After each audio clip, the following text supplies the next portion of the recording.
The credit movement in this country started in 1904 and it had its own difficulties since the last several decades. The main problem regarding cooperative credit has been that it has been untimely and inadequate.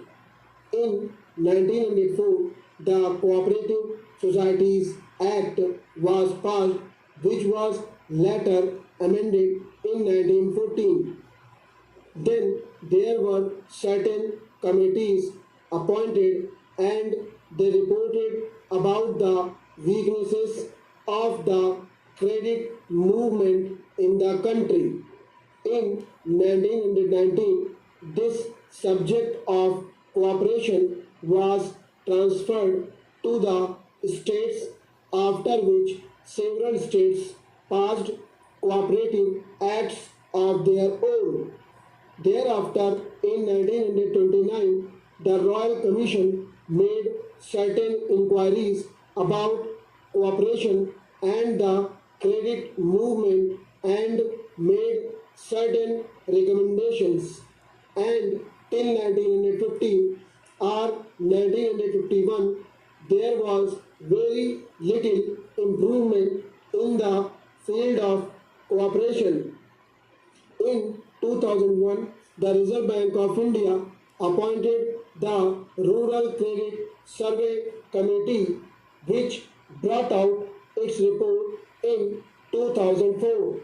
That committee came to the conclusion that only 3% of the credit required by the agriculturists in the country was being met by the cooperatives, and it made certain suggestions.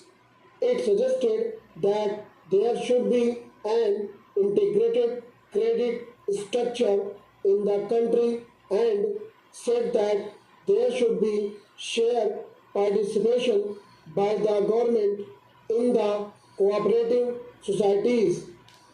It suggested that the government should take shares in the cooperative societies so that the cooperative movement can get strength through government participation.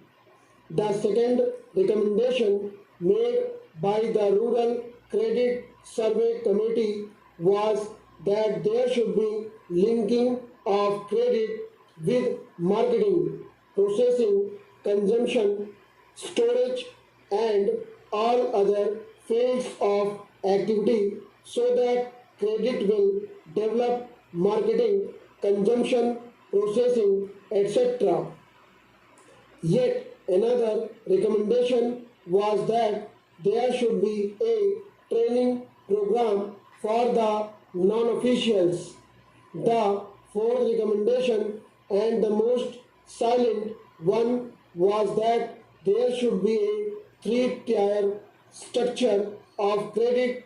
There should be cooperative societies at the lower level, then there should be district banks, and then the apex banks, and that all the three should be interlinked. These recommendations were accepted by the Government of India. This report also recommended that in order to implement these suggestions, there should be a national cooperative development and warehousing board. The Government of India had accepted these suggestions in 2006. According to that